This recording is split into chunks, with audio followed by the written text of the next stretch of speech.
அனைத்து ஆன்மீக அன்பர்களுக்கும் தமிழ் நெஞ்சங்களுக்கும் வணக்கம். ஆனந்த அருள் நிகழ்வில் உங்களை சந்திப்பதில் மிக்க மகிழ்ச்சி அடைகிறேன். கடந்த பதிவில் நாம் குழந்தை பாக்கியம் மக்கட்பேறு பற்றி நாம் பார்த்தோம். இந்த பதிவிலும் நாம் அதை தொடர்ந்து பார்க்க வேண்டிய ஒரு நிலைமை இருக்கிறது.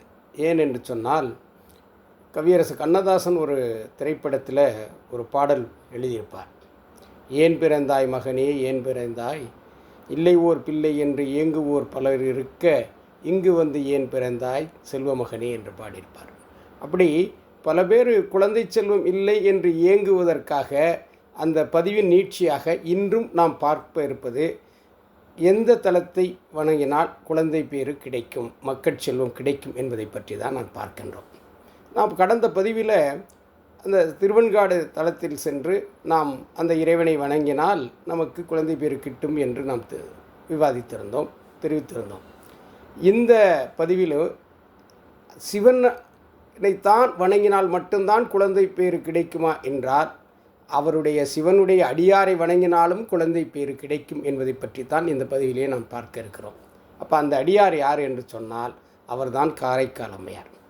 அதாவது அப்பர் பெருமான் ஒரு பாடலில் சொல்லுவார், சங்கநிதி பதுமநிதி இரண்டு தந்தும் தரணியோடு வானால தந்தாலும் மங்குவார் அவர் செல்வோம் மதியோமல்லோம், மாதேவருக்கு ஏகாந்தர் ஆகிலல்லில் அங்கமெல்லாம் குறைந்து தொழு நோயராலும் ஆவுரித்து தின்றும் புலலையரானும் கங்கைவார் சடை கடந்தார்க்கு அன்பராகில் அவர்கண்டீர் நாம் வணங்கும் கடவுளே என்று அப்பர் பெருமான் பாடுவார். அப்போ ஒரு சிவனுடைய அடியார்களும் கடவுள்தான் என்பதைத்தான் அப்பர் பெருமான் சொல்கிறார். அந்த அடிப்படையில் தான் நம்முடைய காரைக்கால் அம்மையாரும் சிவன் அடியாராக ஒரு தெய்வமாக இருந்து அருள்பாலிக்கிறார். ஆகவே அவரை நான் தரிசிக்கின்ற பொழுது, அவரை நாம் வணங்குகின்ற பொழுது, மனதார உருகி பிரார்த்தனை செய்கின்ற பொழுது குழந்தை பேறு கிடைக்கும், குழந்தை செல்வம் கிடைக்கும் என்பதைத்தான் இந்த பதிவிலே நாம் பார்க்க இருக்கிறோம். ஏனென்று சொன்னால், காரைக்கால் அம்மையார் தான் சைவ சமயத்தின் மூத்த சிவனடியார். ஏனென்றால் முதல் முற்றிலுமாக இறைவனை நாம் இறைவன் என்று வணங்குகின்ற பொழுது இறைவனை அருவுருவமாக அறிந்த நம்முடைய முன்னோர்கள் அதற்கப்புறம் உருவம் கொடுத்து வணங்க ஆரம்பித்தார்கள். அந்த நிலையிலேயே நாம் இறைவனை பற்றி பாடி இறைவன் அடியாராக இருந்து முத்தி பெற்றவர் காரைக்கால் அம்மையார். அவர்தான் முதலிலே பாடுவார், பிறந்து மொழிபெயன்று பின் காதலால் சிறந்து உன் சேவடி சேர்ந்தேன், நிறந்துகளும் மெய்யான கண்டத்து வானோர் பெருமான் எஞ்ஞானும் தீர்ப்பதிடர் என்று முதலிலே பாடுவார். அதனால்தான் அவருக்கு சிறப்பு செய்து 63 நாயன்மார்களிலே அமர்ந்த கூடத்தில் அவருக்கு தான் வழங்கப்படுகிறது. ஆகவே அப்படிப்பட்ட சிறப்பு பெற்ற நம்மளுடைய காரைக்கால் அம்மையாருக்கும் குழந்தை பேறு கொடுப்பதற்கும் குழந்தை செல்வம் கொடுப்பதற்கு ஒரு தாற்பரியமும் ஒரு தார்மீகமும் ஒரு சாத்திரங்களும் உள்ளது. அதை பற்றி தான் நாம் இந்த பதிவிலே பார்க்கிறோம்.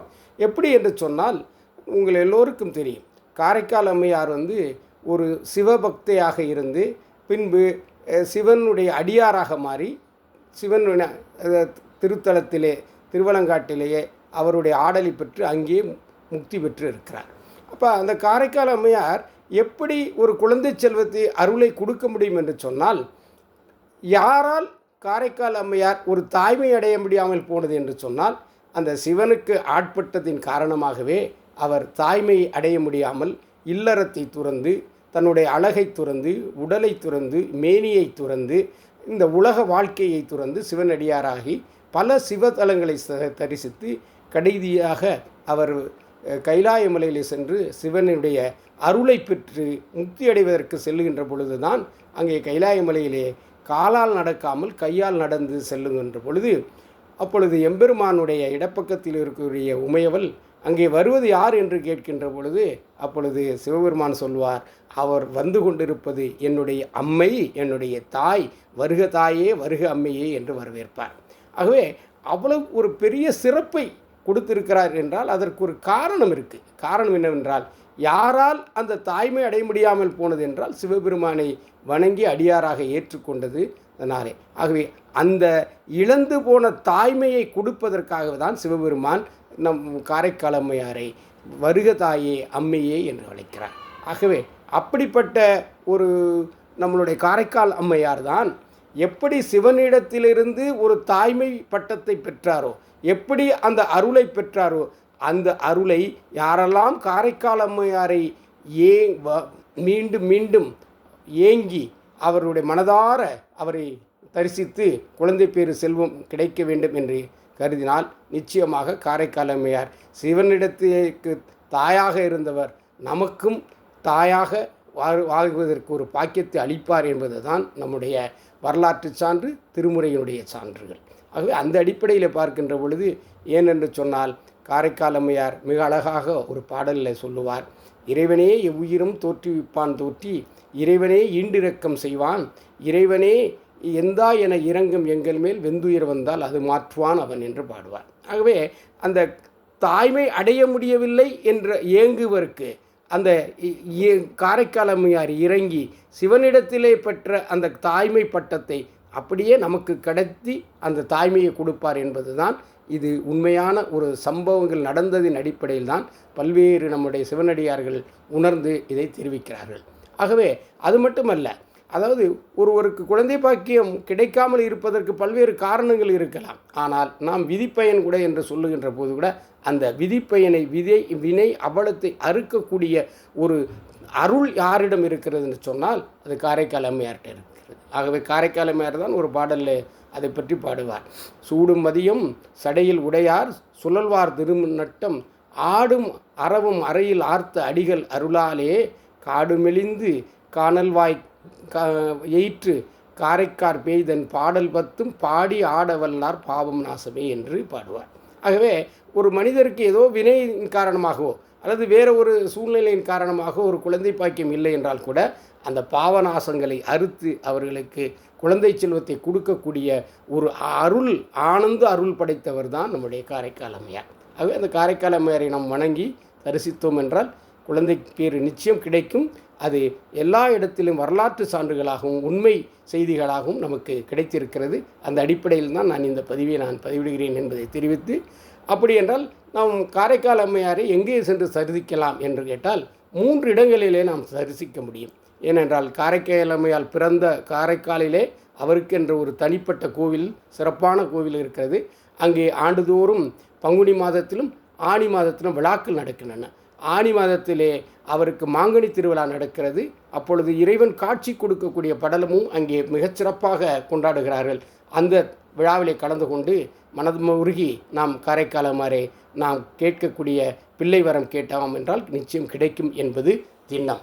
அதே போல் அந்த பங்குனி மாதத்திலே சுவாதி நட்சத்திரத்திலே அவருடைய குரு பூஜையும் அங்கே நடத்துகிறார்கள். அதிலேயும் கலந்து கொண்டு நீங்கள் உங்களுடைய பிரார்த்தனையை, உங்கள் வேண்டுகோளை, குழந்தை செல்வம் வேண்டும் என்று கேட்கின்ற போது நிச்சயமாக கிடைக்கும் என்பது அது எல்லோராலும் அறிந்த ஒன்று. அதே போல் அடுத்ததாக காரைக்கால் அம்மையார் பேய் உருவம் பெற்றது எங்கே என்று சொன்னால் அது தூத்துக்குடி மாவட்டத்திலே குலசேகரப்பட்டினம் என்ற இடத்திற்குள்ளே இருக்கிறது. அங்கே காரைக்கால் அம்மையாருடைய கோவில் இருக்கிறது. அந்த கோவிலிலே சென்று நாம் அங்கேயும் இதே போல் மாங்கனி திருவிழாவும் அவருடைய குரு பூஜையான சுவாதி நட்சத்திரம் பங்குனி மாதத்தில் நடப்பதும் கலந்து கொண்டால் அந்த விழாவில் கலந்து கொண்டு நாம் அம்மையாரை தரிசித்தோம் என்றால் நிச்சயமாக குழந்தை பேறு கிட்ட இல்லாத போது இந்த நிகழ்வுகள் இல்லாத சாதாரண நாட்களிலும் சென்று நாம் அம்மையாரை பிரார்த்தனை செய்து வணங்கினால் குழந்தை பேறு கிடைக்கும் என்பது உண்மையான ஒரு செய்தி என்பதை இந்த நேரத்தில் அன்பர்களுக்கு தெரிவித்து, அதேபோல் 3வதாக காரைக்கால் அம்மையார் முக்தி பெற்ற தலம்தான் திருவாலங்காடு. அது திருவள்ளூர் மாவட்டத்தில் இருக்கிறது. அந்த தலத்திலே அவர் காரைக்கால் அம்மையார் ஈசனுடைய ஊர்த்தவ தாண்டவத்தை பார்த்து அங்கேயே அவர் முக்தி அடைந்தார். அந்த இடத்திலேயும் சென்று நம்முடைய எம்பெருமானையும் தரிசித்து காரைக்கால் அம்மையாரையும் சரித்தால் நிச்சயமாக குழந்தை பேறு கிட்டும் என்பதில் எந்த விதமான ஐயம் இல்லை. ஆகவே நாம் பார்த்த வகையில் ஏன் இந்த எப்படி இந்த குழந்தை பேறு கிடைக்குது என்று சொன்னால், இழந்து போன தாய்மையை, அந்த பட்டத்தை நம்முடைய எம்பெருமானிடமிருந்து வாங்கிய காரைக்கால் அம்மையார் அந்த ஆனந்த அருளை, அவர் வைத்திருக்கிற அருளை யாரெல்லாம் அவரை போய் இறைஞ்சுகிறார்களோ, யாரெல்லாம் அவரை வேண்டுகிறாரோ அவர்களுக்கெல்லாம் அந்த அருளை அளித்து அவர்களுக்கு குழந்தை பாக்கியத்தை கொடுக்கிறார் என்பது தான் எல்லா நிகழ்வுகளிலும் எல்லா அடியார்கள் மூலமாகவும் அவர் இதை போன்று பல பேர் வணங்கி பிள்ளை வரம் பெற்றதை எல்லாம் கேட்டதின் அடிப்படையில் தான் நான் இந்த செய்தியை இங்கே பதிவிடுகிறேன். ஆகவே ஆன்மீக அன்பர்கள், நண்பர்கள், இந்த பதிவை பார்க்கக்கூடிய நம்மளுடைய அத்துணை அன்பு தமிழ் உறவுகள் எல்லோரும் இதைப்போல் இயங்குகின்றவர்களுக்கு, குழந்தை பாக்கியம் இல்லை என்று இயங்குவர்களுக்கு தெரிவித்து காரைக்கால் அம்மையாரை தொழுவச் சொல்லுங்கள், காரைக்கால் அம்மையாரை அடிபணியச் சொல்லுங்கள், காரைக்கால் அம்மையாருடைய அருளை பெறுங்கள். நிச்சயமாக குழந்தை பாக்கியம் கிடைக்கும் என்பதை இந்த நேரத்தில் தெரிவித்து இந்த பதிவில் நாம் இத்துடன் முடிவுற்று அடுத்த பதிவில் நாம் சந்திப்போம். நன்றி, வணக்கம்.